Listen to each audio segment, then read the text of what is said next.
Hello everyone, आप सभी का हमारे चैनल पे स्वागत है। आज के इस वीडियो में हम क्लास 12 चैप्टर 3 मैट्रिसेस के बारे में सीखेंगे। जो एक्सरसाइज 3.1 है उसको हम पूरी डिटेल में सॉल्व करेंगे। और पहले हम जो बेसिक कॉन्सेप्ट है एक्सरसाइज सॉल्व करने से पहले चैप्टर 3 के मैट्रिसेस के उनको हम जानेंगे, फिर हम एक्सरसाइज स्टार्ट करेंगे।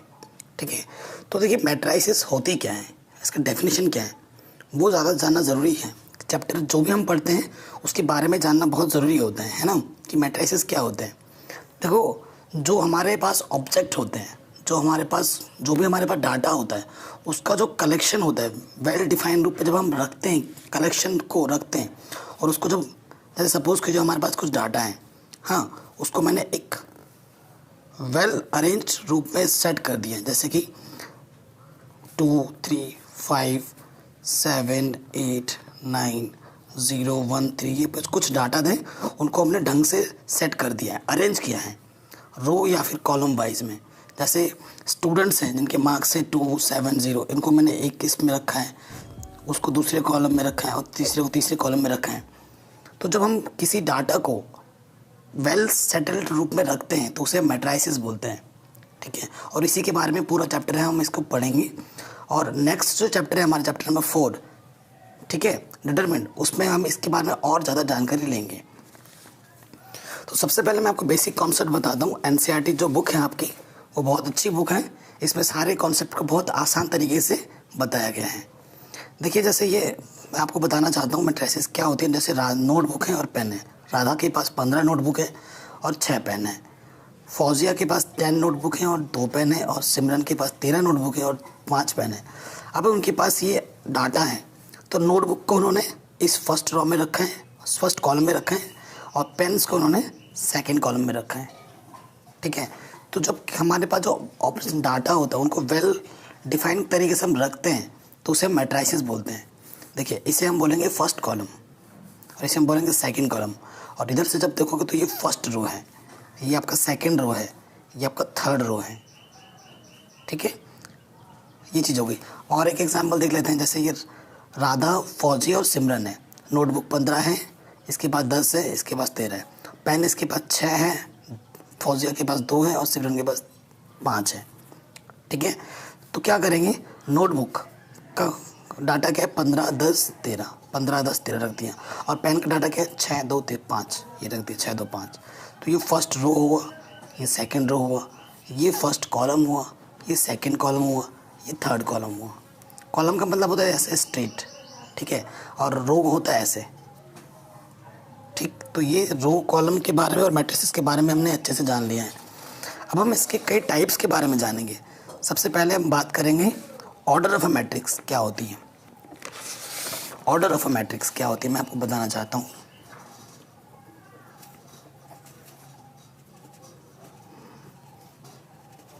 तो आपको हमेशा याद रखना, ऑर्डर का मतलब होता है किसी मैट्रिक्स के कि उसमें कितने कॉलम है, रो इनटू कॉलम। तो रो इनटू कॉलम करते हैं, ये उसका ऑर्डर कहलाता है, रो इनटू कॉलम। तो एक मैट्रिक्स में कितने रो हैं, जैसे मैं सपोज करूँ एक मैट्रिक्स में ये लिख दिया ए, मैंने ये लिखा 2 3 5 1 2 3, ये मैंने लिखा है। ठीक है, तो इस मैट्रिक्स में का ऑर्डर अगर मैं बताना चाहूँ तो रो कितने देखिए, 1 2 2, कॉलम कितने देखिए 1 2 3। तो इसका ऑर्डर 2 इंटू 3 होगा। ये मत कर देना 2 इंटू 3 6 मत लिख देना, ये फॉल्स है, ऐसे लिखा जाएगा 2 इंटू 3। ठीक है, तो ये होता है आपका ऑर्डर ऑफ अ मैट्रिक्स। तो ये चीज़ हो गई। अब हम आगे बढ़ते हैं, इनकी टाइप्स के बारे में पढ़ते हैं। ठीक है, टाइप्स ऑफ अ मैट्रिसेस, क्या क्या टाइप्स होते हैं वो हम जानेंगे अब। तो सबसे पहला होता है कॉलम मैट्रिक्स, तो जिसमें सिर्फ एक ही कॉलम होता है। देखिए, ये कॉलम मैट्रिक्स है। ठीक, इसका जो अगर ऑर्डर की अगर बात करें तो देखिए इसमें कितने रो हैं, 1 2 3 4, तो 4। और कॉलम कितने हैं, 1, तो कॉलम एक ही होते हैं। जब कभी भी किसी ऑर्डर में सिर्फ एक ही कॉलम आए तो उसे हम कॉलम मैट्रिक्स बोलते हैं। और जब किसी मैट्रिक्स के ऑर्डर में सिर्फ एक ही रो आए तो उसे हम रो मैट्रिक्स बोलते हैं। देखिए, इसमें एक ही रो है लेकिन कॉलम कितने हैं, 1 2 3 4, तो 1 इंटू 4 इसका ऑर्डर हो जाएगा। स्क्वायर मैट्रिक्स आता है थर्ड टाइप। स्क्वायर मैट्रिक्स क्या होता है? देखिए स्क्वायर मैट्रिक्स में क्या होता है, जब रो और कॉलम आपस में बराबर हो जाते हैं, एम एन टू एन। देखिए इसमें 3 रो हैं, 1 2 3 और 3 ही कॉलम है, 1 2 3। जब रो और कॉलम आपस में इक्वल हो जाते हैं तो उसे हम स्क्वायर मैट्रिक्स बोलते हैं। ये चीज़ भी आ गई आपको समझ में। अब हम आते हैं नेक्स्ट टॉपिक हमारा है डायगोनल मैट्रिसेस। डायगोनल मैट्रिक्स क्या होता है? सिर्फ डायगोनल में ही जो एंट्रीज होती हैं वो एंट्री होंगी, बाकी सारी एंट्रीज जीरोज होंगी। ठीक है, जैसे ये सिंगलटन एलिमेंट को भी हम डायगोनल मैट्रिक्स बोलते हैं क्योंकि इसमें एक ही एलिमेंट है। देखो इसमें सिर्फ डायगोनल में इधर इधर जीरो, इधर में सिर्फ डायगोनल में एलिमेंट्स है, बाकी सारे एलिमेंट जीरो हैं। तो ऐसे मैट्रिसेस को हम क्या बोलते हैं? Diagonal matrices. अब स्केलर मैट्रिक्स, सिंगलटन मैट्रिक्स को डायगोनल मैट्रिक्स भी बोलते हैं और स्केलर मैट्रिक्स भी सिंगलटन मैट्रिक्स में आता है। देखो ये जो है -1 -1 इक्वल है तो इसे हम इस स्केलर मैट्रिक्स बोलते हैं। जब इक्वल होते हैं एंट्रीज उसे हम स्केलर बोलेंगे। जैसे बाकी सारे तो एलिमेंट जीरो हैं लेकिन जो एंट्रीज हैं डायगोनल में वो सारे इक्वल हैं, तो इसी वजह से इसको स्केलर मैट्रिक्स बोला जाता है जब सारे एंट्री इक्वल हो जाएं। आइडेंटिटी मैट्रिक्स क्या होता है? सिंगलटन मैट्रिक्स में जब 1 आएगा तो अब वो आइडेंटिटी मैट्रिक्स है। आइडेंटिटी मैट्रिक्स में क्या होता है? जब डायगोनल में सिर्फ 1 1 ही चलेगा, कोई और स्केलर नहीं, 1 1। देखो इधर भी डायगोनल में 1 1 और आइडेंटिटी मैट्रिक्स का जो ऑर्डर होता है वो या तो 2 × 2 होगा, 3 × 3 होगा, 4 × 4 होगा, 5 × 5, यानी स्क्वायर मैट्रिसेस होती हैं। ठीक है, तो 1 0 0 1 1 0 0 0 1 0 0 0 1, या फिर आप ये हमेशा याद रखो कि डायगोनल में सिर्फ 1 1 होंगे और बाकी सारे एलिमेंट जीरो होंगे, तो उसे हम आइडेंटिटी मैट्रिक्स बोलते हैं। जीरो मैट्रिक्स क्या होती है? जिसमें सारे एलिमेंट जीरो होंगे, चाहे ऑर्डर उसका कुछ भी क्यों ना हो। ऐसा मैट्रिक्स जिसका एलिमेंट सारा जीरो हो, चाहे उसका ऑर्डर कुछ भी क्यों ना हो, तो उस मैट्रिक्स को हम जीरो मैट्रिक्स बोलते हैं। ठीक है, तो इसमें टॉपिक आ रहा है इक्वलिटी ऑफ मैट्रिसेस। तो अगर हमारे पास 2 मैट्रिसेस हैं, एक ए है एक बी है, तो उनके अगर वो इक्वल हैं तो हम कैसे क्या फाइंड कर सकते हैं? देखिए जैसे फॉर एग्जांपल ये है, देखिए ये मैट्रिक्स ये चीज़ है और दूसरा मैट्रिक्स ये दे रखा है। यहाँ पर भी इस प्लेस पे 2 है, इस प्लेस पे भी 2 है, यहाँ पर भी 3 है, यहाँ पर भी 3 है, यहाँ पर 0 है, यहाँ पर भी 0 है, यहाँ 1 है, यहाँ पर भी 1 है। मतलब कॉरस्पॉन्डिंग जो पोजीशन है उन पे एलिमेंट सेम होते हैं, तो ऐसे मैट्रिसेस को हम इक्वल मैट्रिसेस बोलते हैं। अगर इक्वल मैट्रिसेस आपको दे रखे, इस पर हम क्वेश्चन करेंगे एक्सरसाइज में, देखना कैसे करते हैं। चलिए अब हमने यहाँ तक बेसिक्स तो अपने अच्छे से जान लिया है, अब स्टार्ट करेंगे एक्सरसाइज 3.1। ठीक है, तो बोल रहे हैं ये हमें क्वेश्चन दे रखा है इन द मैट्रिक्स ए, ये हमें एक मैट्रिक्स ए दे रखा है, तो ये चीज़ें हमें फाइंड करनी है। ठीक है, तो पहले आपको मैं बता देता हूँ मैट्रिक्स चीज़ ये है। अब हम आगे देखते हैं। देखो कोई भी अगर मैट्रिक्स है ना, जैसे मैं 2 ऑर्डर कर लेता हूँ तो इसे बोलते हैं A11 A12 A21 A22। अगर मैं 3 ऑर्डर का लिखूँ तो यहाँ से आ जाएगा A11 A12 A13, फिर यहाँ से आएगा A21 A22 A23, फिर आएगा आपका A31 A32 A33। ऐसे इसमें अंदर के एलिमेंट्स हैं। ठीक है, तो इसी के मद्देनज़र हमें कुछ चीज़ें फाइंड आउट करनी है इस क्वेश्चन में। सबसे पहले बोला था ऑर्डर ऑफ अ मैट्रिक्स। देखो ऑर्डर निकालने का मैंने क्या फॉर्मूला बताया था, रो इनटू कॉलम। ये बोला था इसमें कितने रो हैं, 1 2 3, और कॉलम कितने हैं, 1 2 3 4, तो 3 × 4 इसका क्या हो जाएगा, ऑर्डर। फिर पूछ रहा है द नंबर ऑफ एलिमेंट्स, कितने एलिमेंट्स हैं इसके अंदर, तो जस्ट मल्टीप्लाई कर दो एलिमेंट्स, इसके क्या कर दो मल्टीप्लाई, तो कितने एलिमेंट्स हैं, 12। ठीक है, अब हमसे बोल रहा है थर्ड पार्ट में right the element of A13। A13 मैंने क्या बोला था आपको, ये A11 है, ये 12 है, A13 क्या हो जाएगा 19। इसका मतलब होता है पहले रो का तीसरा एलिमेंट, इसका मतलब यह है A13। फिर क्या बोल रहा है A21 यानी कि दूसरी रो का पहला एलिमेंट, तो A21 क्या हो जाएगा 35। ठीक, ये चीज़ हो गई। अब आते हैं, फिर हमसे पूछ रहा है A33 यानी कि तीसरे रो का तीसरा एलिमेंट -5, तो A33 क्या हो जाएगा -K5। फिर बोल रहा है A23 दूसरे रो का तीसरा एलिमेंट, दूसरे रो का तीसरा एलिमेंट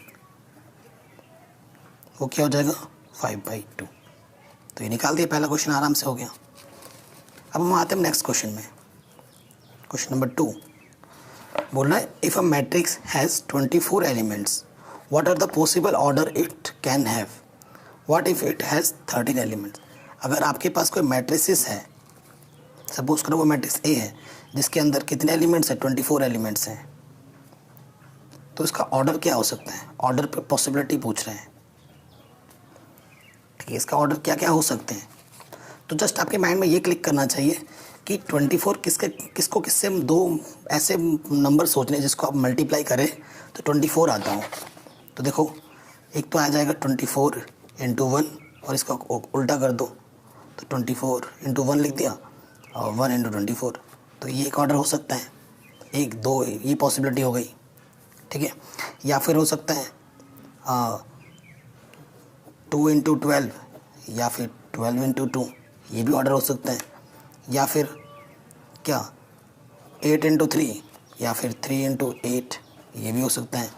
या फिर 6 × 4 या फिर 4 × 6, ये पॉसिबल ऑर्डर हो सकते हैं इसके, जब एलिमेंट कितना हो 24 हो। अब क्वेश्चन में जब ये बोला है कि इफ़ यू हैव 13 एलिमेंट्स, अगर आपके पास सिर्फ 13 एलिमेंट्स हैं तो ऑर्डर क्या क्या हो सकते हैं। देखो 13 क्या है, प्राइम नंबर है, तो इसके दो ही ऑर्डर पॉसिबल हैं, या तो होगा 13 × 1 या होगा 1 × 13।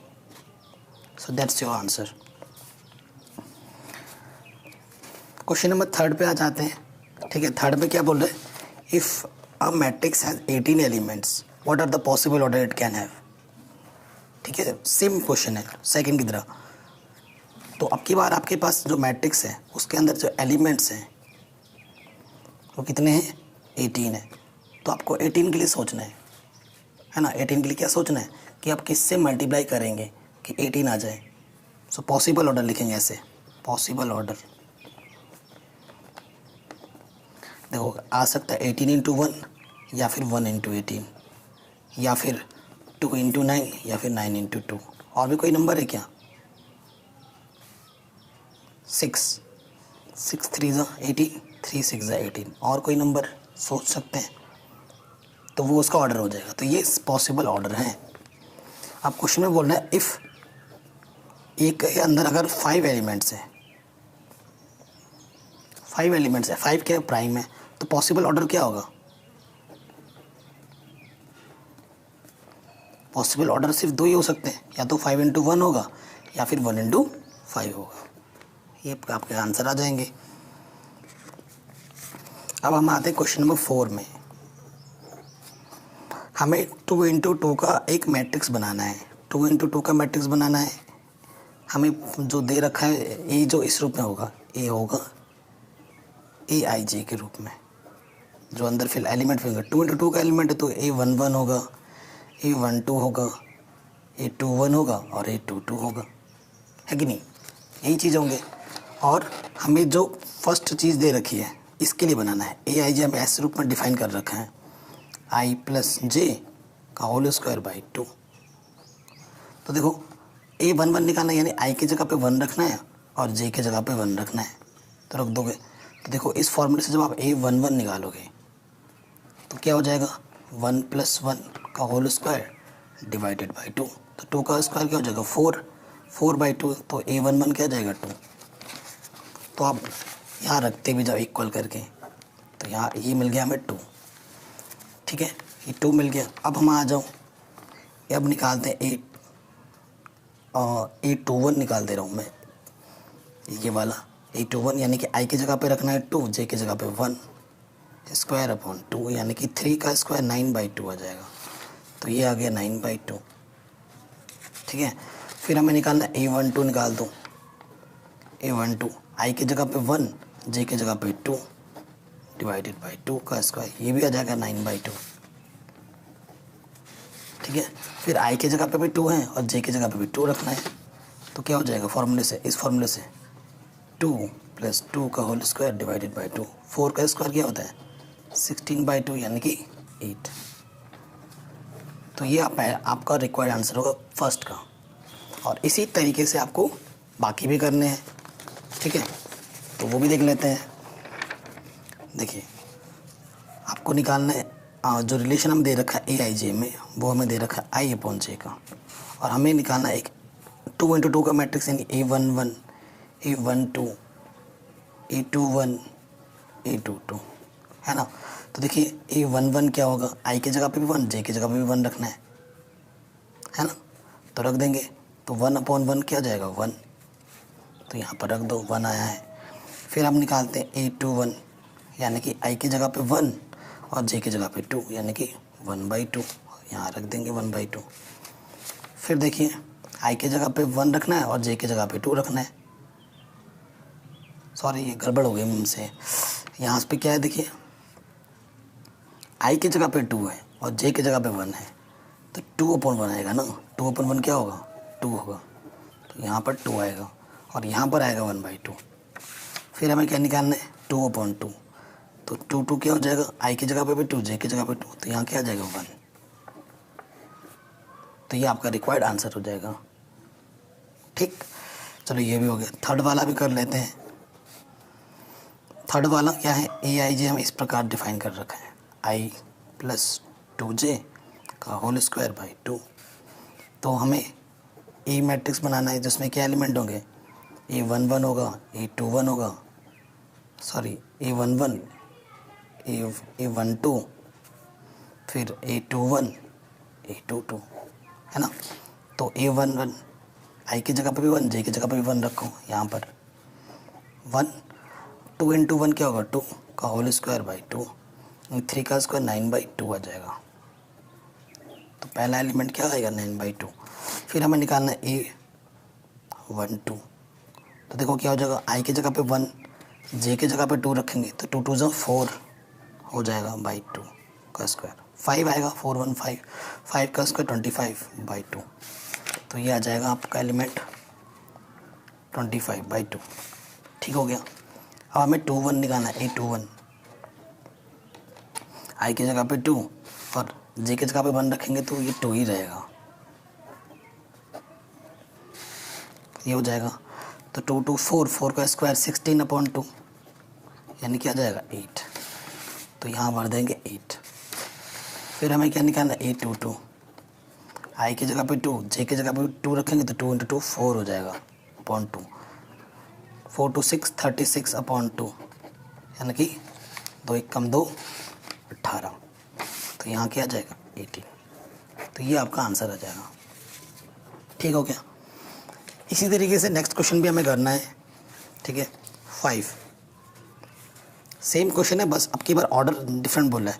कंस्ट्रक्ट 3 × 4 मैट्रिक्स, 3 × 4 यानी कि रो हमारे पास 3 है और जो हमारे पास कॉलम है वो हमारे पास 4 है। रो इंटू कॉलम चलता है ना। तो देखिए आपको जो मैट्रिक्स कंस्ट्रक्ट करना है वो कुछ इस प्रकार से होगा, A11 A12 A13 A21 A22 A23 A31 A32 A33, ये हमें कंस्ट्रक्ट करना है। ओके, और हमें जब आपकी बार डिफाइन कर रखा है AIJ में रिलेशन, वो पहले वाले में लिखा है 1/2 मॉडुलस के अंदर -3i + j। मैं पहला वाला कर रहा हूँ, दूसरा आप खुद कर लेना। पहला वाला थोड़ा टफ भी है लेकिन दूसरा वाला आसान है, वो खुद करना आप, ठीक है।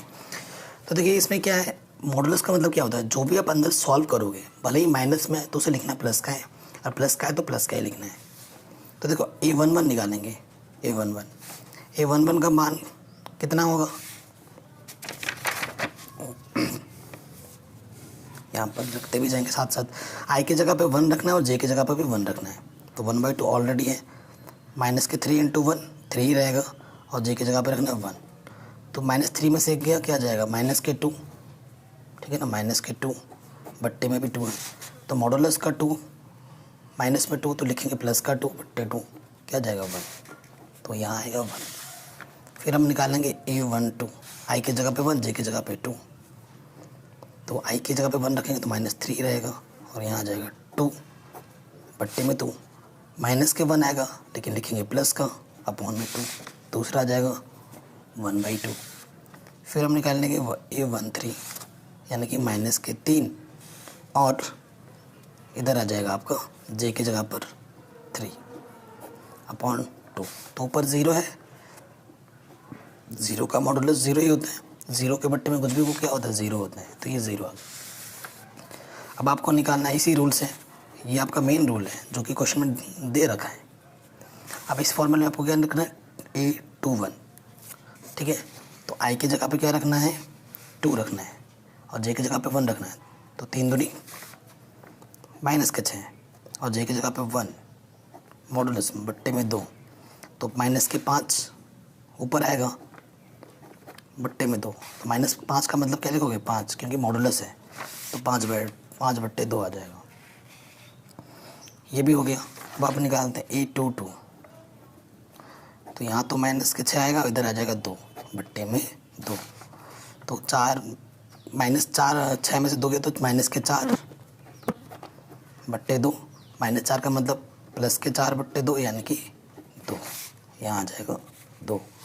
अब हमें निकालना A23 यानी कि आई की जगह पे 2, जे की जगह पे 3, तो यहाँ तो माइनस का 6 आएगा, इधर आ जाएगा 3 बट्टे में 2 है, तो माइनस के 6 में से 3 जाएगा तो माइनस के 3 मॉडुलस के अंदर बट्टे में 2, तो ये आ जाएगा 3/2, ठीक है, ये लिख दिया। अब हमें निकालना A31 यानी आई की जगह पर 3 और जे की जगह पे 1, तो 3 3 9, माइनस के 9 + 1 बट्टे 2, माइनस के 8 आ जाएगा बट्टे 2, तो माइनस के 8 यानी कि 8 बट्टे 2 यानी कि 4, तो पहला एलिमेंट यहाँ क्या आ जाएगा 4।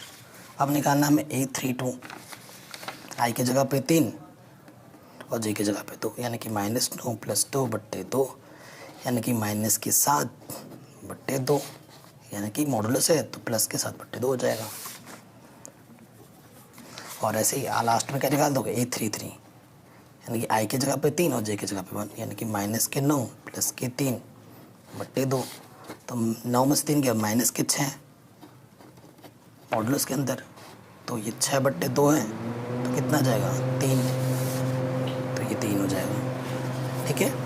तो ऐसे करना है। तो ऐसे ही क्वेश्चन नंबर आप सेकंड में ट्राई कर लेना। अब की बार AI 2i - j के रूप में डिफाइन कर रखा है, जैसे हमने फर्स्ट किया था वैसे ही आपको सेकंड भी करना है, बस ये चीज़ बदल गई है। क्वेश्चन नंबर 6 पे आते हैं। Find the values of x, y and z from the following equations.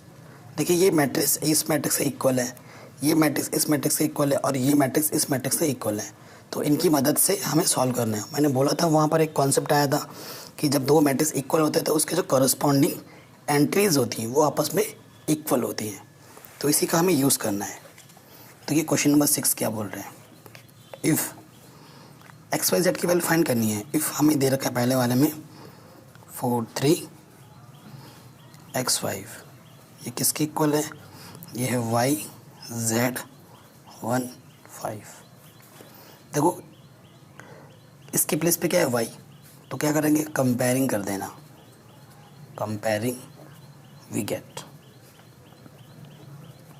क्या मिल जाएगा हमें, y के प्लेस पे 4 मिल जाएगा, z के प्लेस पे 3 मिल जाएगा, x के प्लेस पे 1 मिल जाएगा, और देखो 5 के प्लेस पे ऑलरेडी 5 है, तो यही तो हमें निकालना था। ये हमारा क्या हो जाएगा आंसर। सेकंड पार्ट में क्या बोल रहे हैं, इफ़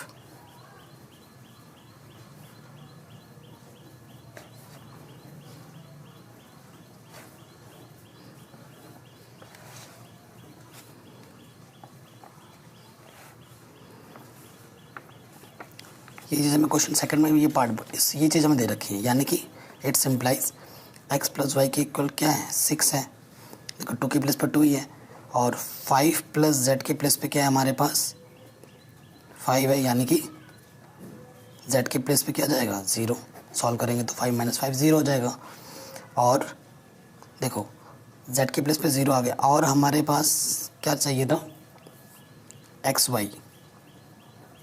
वाई के प्लेस पे क्या आ जाएगा 8 आ जाएगा, है ना। एक्स वाई की प्लेस पे क्या आ गया, 8 आ गया। और z की वैल्यू तो हमें क्या मिल गई, 0 मिल चुकी है। अब हमें x और y फाइंड करना है। यहाँ से क्या करो, यहाँ से y की वैल्यू 8 अपॉन क्या हो जाएगा, x हो जाएगा। यहाँ से इसको सॉल्व करेंगे तो, और y की वैल्यू क्या करो, पुट कर दो इस इक्वेशन में। तो क्या हो जाएगा देखो,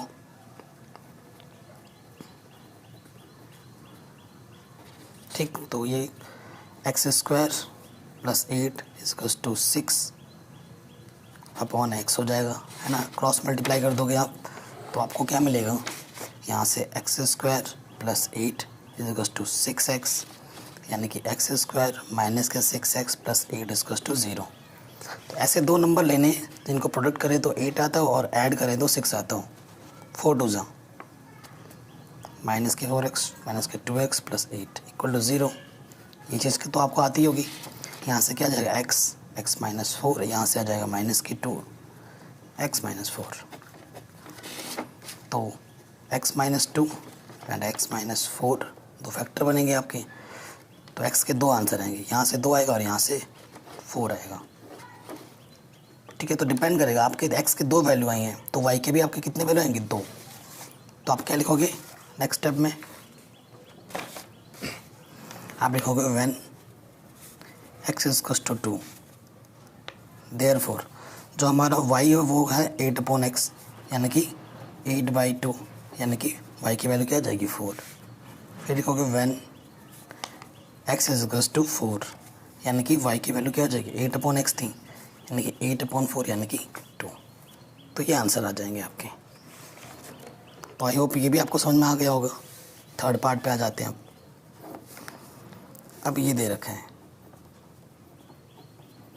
x plus Y plus Z equals to X plus Z, और यहाँ है y प्लस जेड इक्वल किसके हैं, 9 5 7। इसको सॉल्व करना है तो कंपेयर करेंगे, दो मैट्रिक्स आपस में इक्वल होते हैं, उनके करस्पॉन्डिंग एंट्रीज आपस में भी इक्वल होती हैं। कंपेयरिंग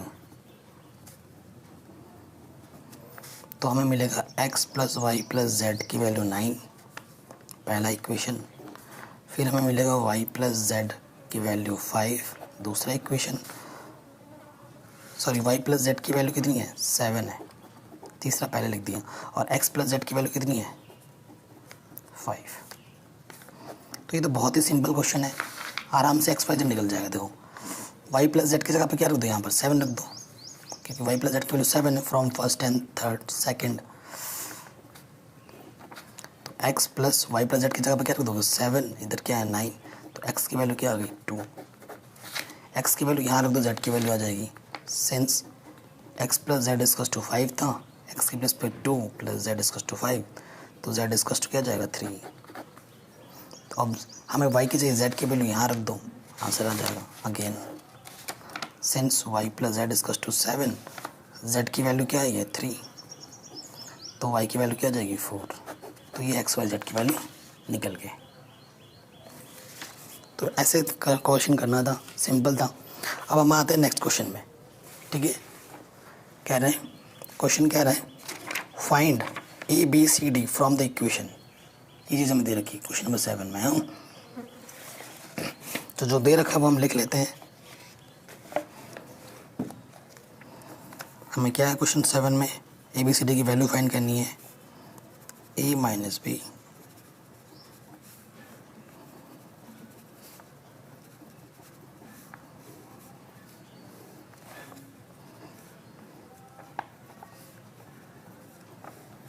ये चीज़ हमें दे रखी है। तो क्या करेंगे, दो मैट्रिक्स की आपस में इक्वल है तो इनके करस्पॉन्डिंग एंट्रीज आपस में इक्वल होती है, कंपेयरिंग कर देंगे।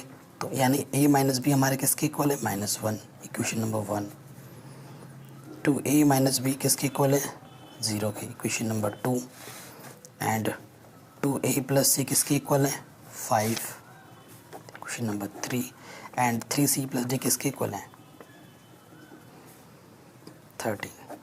ये 4 इक्वेशन आएंगे, इनको अब आपस में सॉल्व करना है आपको। तो इसको फर्स्ट और सेकंड को ले लो, ए और बी की वैल्यू आ जाएगी, ठीक है, और ए की वैल्यू रख दोगे, आंसर आ जाएगा। तो from first and second,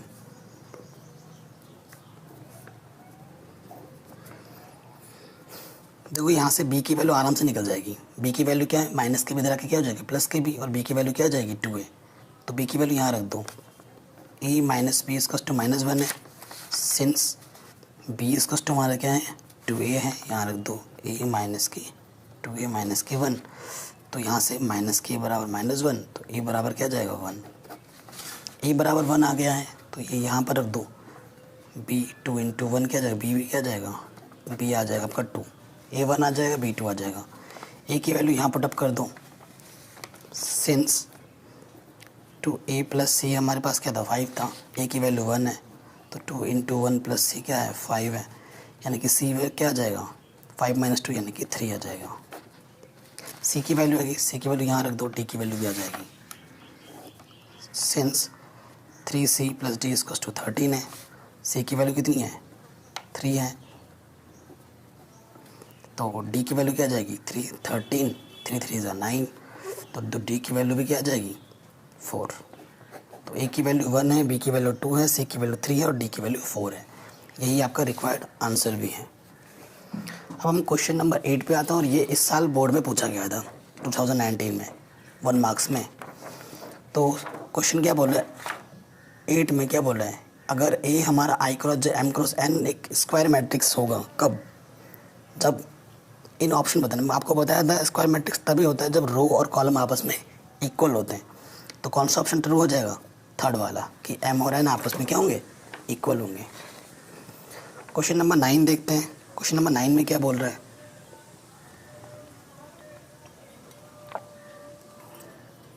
question number 9 में ये बोल रहा है कि अगर ये जो दो मैट्रिक्स हैं आपस में इक्वल हैं तो इनमें से कौन सा ऑप्शन ट्रू होगा। Which of the given values of x and y make the following pair matrix equal. ठीक है, ये ऑप्शन दे रखा है। तो देखो अगर ये दो मैट्रिक्स आपस में इक्वल हैं, ये इसके इक्वल है, यानी कि कंपेयर कर दोगे 9 में, तो 3x प्लस 7 के प्लेस पे क्या होना चाहिए 0, इक्वेशन 1, एंड y माइनस 2 के प्लेस पे क्या होना चाहिए 5, इक्वेशन नंबर 2, y प्लस 1 की जगह पे क्या होना चाहिए 8, equation number 3, and 2 minus 3x के प्लेस पे क्या होना चाहिए 4। ठीक, ये चीज़ है। देखो पहले वाले इक्वेशन से हमें क्या मिल जाएगा, x की वैल्यू क्या मिल जाएगी, x की वैल्यू मिलेगी 7 प्लस के इधर आ जाएगा माइनस और अपॉन में 3 आ जाएगा 7/3। और यहाँ से देखो इक्वेशन नंबर 4 से हमें क्या मिल रहा है, माइनस के 3x ये रहा, और ये प्लस का 2 उधर जाएगा तो क्या हो जाएगा 4 माइनस 2 यानी कि माइनस 3x 2 आ जाएगा। तो x की वैल्यू क्या आ रही है माइनस की 2/3।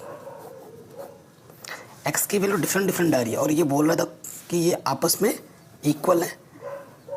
जब इक्वल होता है तो सेम वैल्यू होनी चाहिए थी, तो यहाँ तो डिफरेंट आ रहा है, इसमें कुछ और आ रहा है, इसमें कुछ और आ रहा है। तो इसका ऑप्शन क्या जाओ, कौन सा ट्रू हो जाएगा, नॉट पॉसिबल टू फाइंड, कि ऐसा हो ही नहीं सकता। ठीक है, तो ऑप्शन नंबर 20 का क्या हो जाएगा करेक्ट। हाँ आधे क्वेश्चन नंबर 10 में 1 मार्क्स के लिए इंपॉर्टेंट प्रॉब्लम है, कह रहे the number of all possible matrix of order 3 × 3। तो देखिए एलिमेंट्स क्या हो जाएंगे क्वेश्चन 10 में, ऑर्डर क्या दे रखा है हमारा 3 × 3। सो एलिमेंट्स क्या है हमारे पास 3 × 3 यानी कि 9, और एंट्री क्या है हमारे पास, एंट्री हमारे पास 0,1 है, यानी कि टोटल एंट्री कितने हैं 2 है। ठीक है, हमसे क्या बोल रहे हैं number of all possible matrices, तो फॉर्मूला क्या होता है number of all possible matrices.